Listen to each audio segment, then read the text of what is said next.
কি অ্যালকোহল। তো অ্যালকোহল আমরা কিভাবে চিনবো? যে সকল জৈব যৌগে ওএইচ মূলকটা কি থাকবে, যুক্ত থাকবে, এদেরকে বলে অ্যালকোহল। অ্যালকোহলের একটা নামের শেষে কি যুক্ত করা হয়? ন্যাল। সরি, নামের শেষে যুক্ত করা হয় নল। এবং এদের সাধারণ সংকেতটা হচ্ছে CnH2n+1 OH। এটা হচ্ছে অ্যালকোহল। এটা হচ্ছে অ্যালকোহল। তাহলে যে সকল জৈব যৌগে OH থাকবে এদেরকে বলে অ্যালকোহল। যেমন মিথেনের সাথে যদি OH থাকে তাহলে কি হবে? মিথানল। মিথানল। এটার আরেকটা নাম আছে, এটা একটা সাধারণ নাম আছে যেটাকে বলে কার্বিনল। যেটাকে বলে কার্বিনল। মিথানল বা হচ্ছে কার্বিনল। সাধারণ পদ্ধতিতে নামকরণ যখন করা হয় তখন এটার আরেকটা নাম থাকে কার্বিনল। আর আন্তর্জাতিক পদ্ধতিতে নামকরণ করলে এটার নাম হবে মিথান। ঠিক আছে? তো এই মিথানলটা হচ্ছে একটা হচ্ছে অ্যালকোহল। যে সকল জৈব যৌগে ওএইচ মূলক থাকে এদেরকে বলা হচ্ছে অ্যালকোহল। তাহলে অ্যালকোহলের প্রস্তুতি যদি আমরা দেখি, তেমন কিছু না, এখানে শুধু প্রস্তুতি দুইটা আছে। অ্যালকোহল, তো আমরা অ্যালকোহল প্রস্তুতি দুই ভাবে করতে পারি। একটা হচ্ছে তোমার কি, যে অ্যালকিন থেকে প্রস্তুত করা যায় না, দ্বিবন্ধন যুক্ত যৌগ ছিল, যে দ্বিবন্ধন যুক্ত যৌগ অ্যালকিন, এই অ্যালকিনের সাথে পানি সংযোজন বিক্রিয়া যদি ঘটায় উচ্চ তাপমাত্রা ও চাপে ফসফরিক অ্যাসিডের উপস্থিতিতে, বিক্রিয়া করলে কি পাওয়া যাবে? CH3 bond CH2 bond OH। এটা হচ্ছে ইথানল। ইথানল। ইথিন থেকে কি পাওয়া গেল? ইথিন থেকে পাওয়া গেল ইথানল। আরেকটা প্রস্তুত করতে পারি ইথাইল ক্লোরাইড, যেটা আমরা এর আগেও করছি। যে ethyl chloride CH3 bond CH2 bond Cl, এটা হচ্ছে ইথাইল ক্লোরাইড। এই ইথাইল ক্লোরাইডকে সোডিয়াম হাইড্রোক্সাইড, সোডিয়াম হাইড্রোক্সাইডের সাথে যদি বিক্রিয়া করি, কোন দ্রবণে? জলীয় দ্রবণ। কোন দ্রবণে? এইখানেই শুধু বিক্রিয়াটা, যে ইথাইল ক্লোরাইডকে যদি সোডিয়াম হাইড্রোক্সাইডের জলীয় দ্রবণে বিক্রিয়া করি তাহলে হয় অ্যালকোহল। আর যদি অ্যালকোহলীয় দ্রবণে বিক্রিয়া করি তাহলে হয় অ্যালকিন। সবকিছু একই, শুধু দ্রবণটা আলাদা। দ্রবণ আলাদা করে কি হবে? CH3 বন্ড CH2 বন্ড হচ্ছে OH। এটা হচ্ছে কি ইথানল। ইথানল। তাহলে আমরা যতগুলো বিক্রিয়া শিখছি, অ্যালকেন, অ্যালকিন, অ্যালকাইন, এই বিক্রিয়াগুলোর মধ্যে যদি বলে অ্যালকোহল প্রস্তুত করো, তাহলে একটা মাত্র বিক্রিয়া আছে। যেমন আমি বলি যে অ্যালকিন যখন আমরা করি, অ্যালকিন দ্বিবন্ধনযুক্ত যৌগ, এই যৌগের সবচেয়ে বেশি কাজে লাগে কোন বিক্রিয়া? হাইড্রোজেন সংযোজন করলে অ্যালকিন থেকে কি হয়? অ্যালকেন। আর ব্রোমিন সংযোজন বিক্রিয়া করা হচ্ছে অসম্পৃক্ততার পরীক্ষা। আর পানি সংযোজন বিক্রিয়াটা করা হয় তার কি? পানি সংযোজন বিক্রিয়ার মধ্যে কি প্রস্তুত করা হয়? অ্যালকোহলটা প্রস্তুত করা হয়। এরপরে যে বিক্রিয়াটা আছে আমাদের,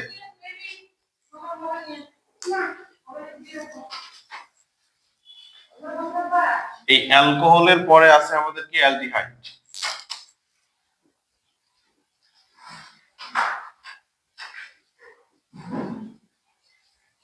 অ্যালডিহাইড, যে সকল জৈব যৌগে কি থাকে? ওএইচ মূলকটা যুক্ত থাকে, এদেরকে কি বলে? অ্যালডিহাইড। এবারে বসো। যে সকল জৈব যৌগে OH মূলকটা যুক্ত থাকে এদেরকে বলা হচ্ছে অ্যালডিহাইড।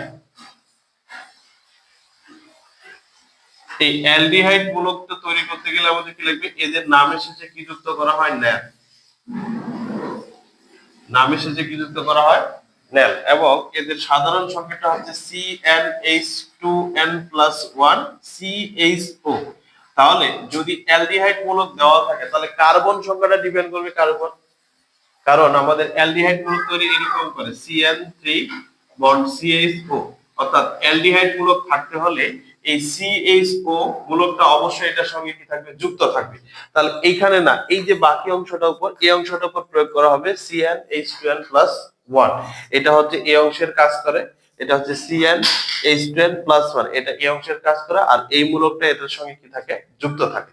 এই হচ্ছে আমাদের অ্যালডিহাইড মূলক। অ্যালডিহাইড মূলক করতে গেলে নামের শেষে কি যুক্ত করতে হয়? না। তাহলে অ্যালডিহাইড আমরা কোথা থেকে পাই?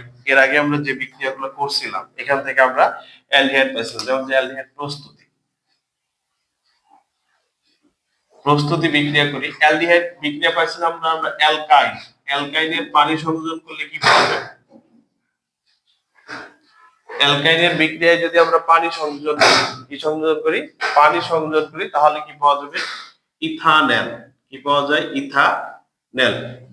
80 ডিগ্রি সেলসিয়াস তাপমাত্রায় 20% সালফিউরিক অ্যাসিড আর 2% মার্কিউরিক সালফেট, 2% মার্কিউরিক সালফেটের উপস্থিতিতে এই ইথানলকে আমরা কি করি, যদি হচ্ছে পানি বিক্রিয়া করি তাহলে কি পাওয়া যাবে, অ্যালডিহাইড পাওয়া যাবে। বুঝা গেছে? এই হচ্ছে অ্যালডিহাইড। অ্যালডিহাইডের আর কোনো বিক্রিয়া নেই, এক বিক্রিয়া দ্বারাই শেষ, অ্যালডিহাইড হলো শেষ। এইবারে করব আমরা জৈব অ্যাসিডের প্রস্তুতি।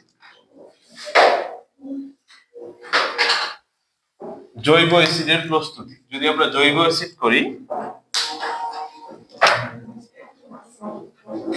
জৈব অ্যাসিড, জৈব অ্যাসিড থাকলে কি হবে, COOH, জৈব অ্যাসিড নামের সাথে কি হয়, ওয়িক অ্যাসিড, ওয়িক অ্যাসিড বা হচ্ছে নয়িক অ্যাসিড। এর সংকেত, সাধারণ সংকেতটা হচ্ছে CnH2n+1, COOH। এটা হচ্ছে জৈব অ্যাসিড বা কার্বক্সিলিক অ্যাসিড বা ফ্যাটি অ্যাসিড, যেটাই বলে জৈব অ্যাসিড বা হচ্ছে ফ্যাটি অ্যাসিড বা হচ্ছে কার্বক্সিলিক অ্যাসিডের সাধারণ সংকেত হচ্ছে CnH2n+1। তো জৈব অ্যাসিডের প্রস্তুতিটা খুব সহজ। যেমন আমরা এটা করতে পারি 1 নম্বর দিয়ে, যে হচ্ছে তোমার সরি, এটা হচ্ছে কাছে অ্যালকোহল থেকে করা যায়। আমরা দুইভাবে বিক্রিয়াটা করতে পারি। অ্যালকোহল, এই যে দেখেন অ্যালকোহল, অ্যালকোহলকে যদি আমরা অক্সিজেন দ্বারা জারিত করি তাহলে কি পাওয়া যাবে, K2Cr2O7 আর সালফিউরিক অ্যাসিড, অর্থাৎ এই বিক্রিয়াকে বলা হয় জারণ বিক্রিয়া। আমরা জৈব অ্যাসিডের প্রস্তুতি করতেছি, প্রস্তুতি। জৈব অ্যাসিডকে পটাশিয়াম ডাইক্রোমেট ও সালফিউরিক অ্যাসিড বিক্রিয়া করে কি উৎপন্ন করে, জাইমন অক্সাইড। পটাশিয়াম ডাইক্রোমেট আর সালফিউরিক অ্যাসিড বিক্রিয়া করে উৎপন্ন করে জাইমন অক্সাইড। এই জাইমন অক্সাইডটা অ্যালকোহলকে জারিত করলে উৎপন্ন করে অ্যালডিহাইড অথবা ইথানল, ইথানল। আবার ইথানলকে যদি অক্সিজেন দ্বারা জারিত করা হয় তাহলে কি পাওয়া যাবে, জৈব অ্যাসিড K2Cr2O7H2SO4। এটা হচ্ছে, এটা সাথে বিক্রিয়া করে পাওয়া যাবে জৈব অ্যাসিড। এইটাকে বলা হচ্ছে জৈব অ্যাসিড বা হচ্ছে ইথানল অ্যাসিডের প্রস্তুতি। আমরা এখানে জৈব অ্যাসিড যেগুলো শিখছি, এই জৈব অ্যাসিডের আরেকটা নাম হচ্ছে অ্যাসিটিক অ্যাসিড। জৈব অ্যাসিডের আরেকটা নাম হচ্ছে অ্যাসিটিক অ্যাসিড। আবার জৈব অ্যাসিডকে বলা হচ্ছে ভিনেগার। কার দ্রবণ 4 থেকে 10% জলীয়, ইথানিক অ্যাসিডের 4 থেকে 10% জলীয় দ্রবণকে ভিনেগার বলে। ভিনেগার খাদ্যবস্তু সংরক্ষণে আমাদের কি করা হয়, ব্যবহার করা হয়। আর ভিনেগার 4 থেকে 10% জলীয় দ্রবণ, ইথানিক অ্যাসিড, এটা হচ্ছে ভিনেগার। আর হচ্ছে 95.6% ইথানল, এটা হচ্ছে কি রেকটিফাইড স্পিড। আর 40% মিথানল,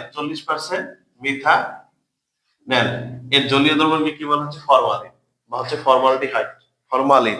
তাহলে এই তিনটা আমাদের মোস্ট ইম্পর্টেন্ট টপিকস একটা। তো এই অধ্যায় থেকে আমরা যেগুলো শিখলাম, অ্যালকেন শিখছি, অ্যালকিন শিখছি, অ্যালকাইন শিখছি, এরপরে অ্যালডিহাইড, জৈব অ্যাসিড, অ্যালকোহল, এই বিক্রিয়াগুলো মূলত আমি যদি আবার আগের ক্লাসগুলো একটু দেখি তাহলে আমরা প্রথমে বলছিলাম কি কার্যকরী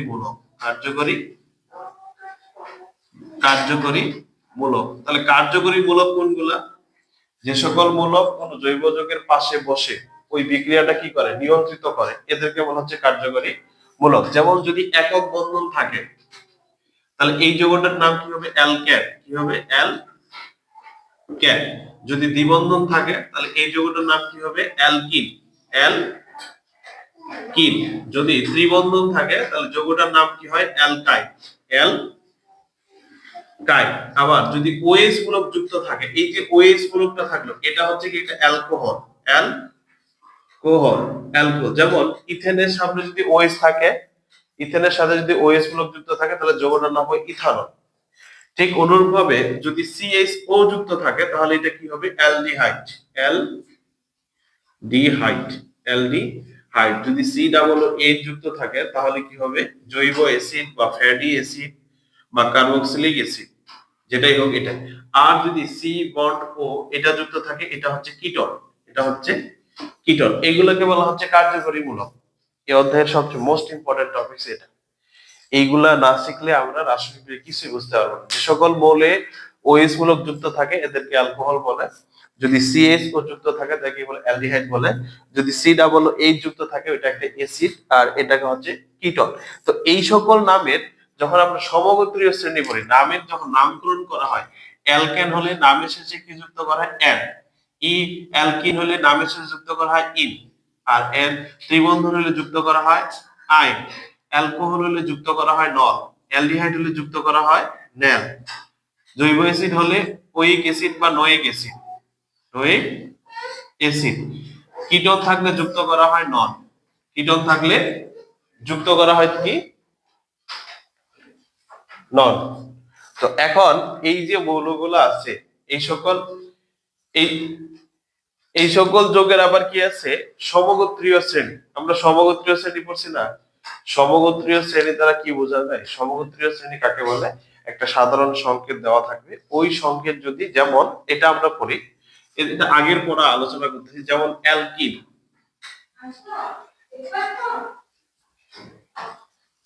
কোন একটা বিক্রিয়া যখন দেখি, কোন একটা যৌগ যখন দেখি, C2H4, এটা দ্বারা কি বোঝায়?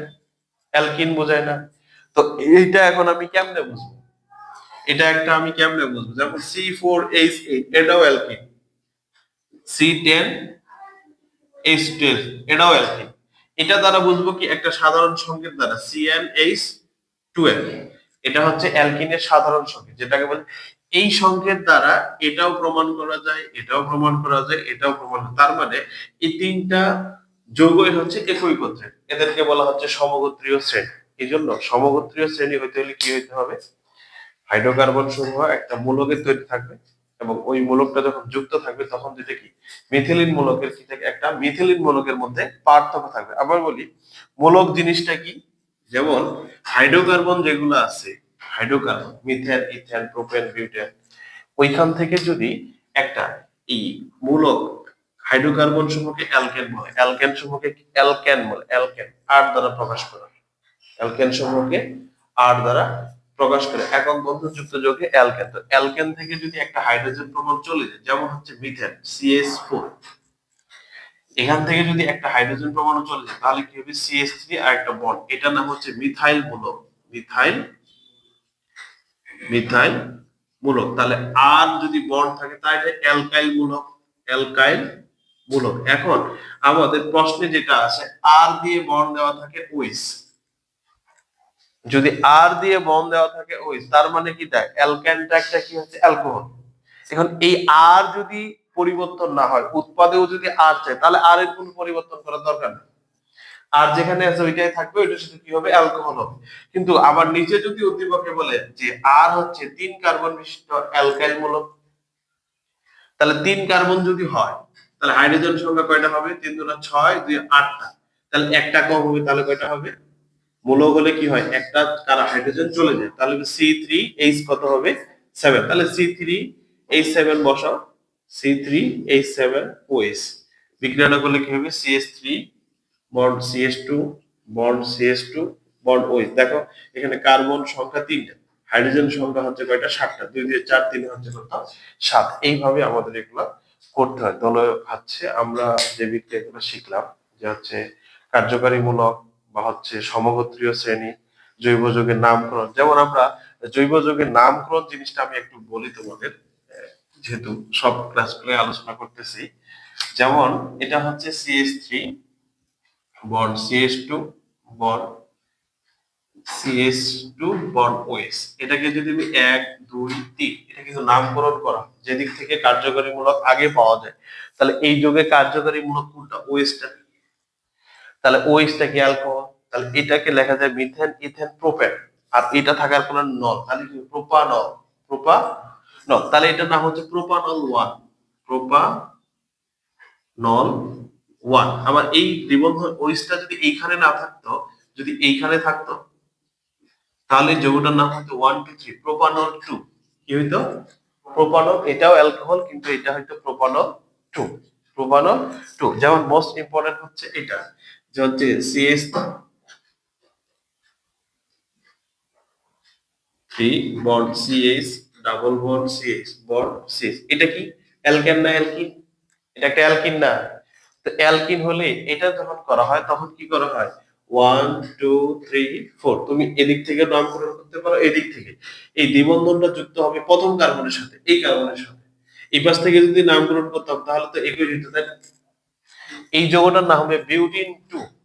এটার নাম কি হবে? বিউটিন 2। এটার নাম হবে বিউটিন 2। আচ্ছা, যদি যৌগটা এরকম হইতো, ডাবল বন্ড দিয়ে চারটা CH bond, CH double bond, CH, এবারে কি হইতো?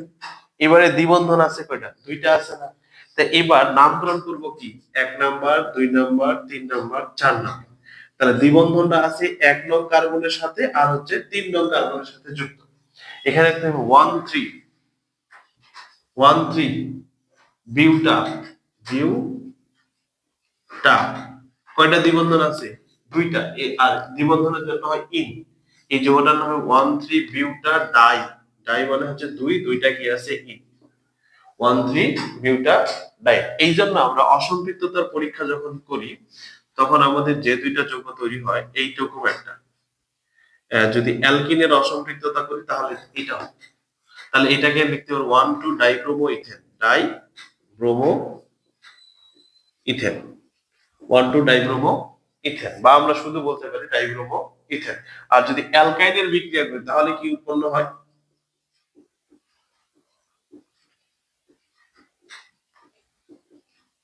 এটা 1 নম্বর কার্বন, এটা 2 নম্বর। 1 নম্বর কার্বনে কয়টা ব্রোমিন আছে? দুইটা, এই জন্য হয় 1 1।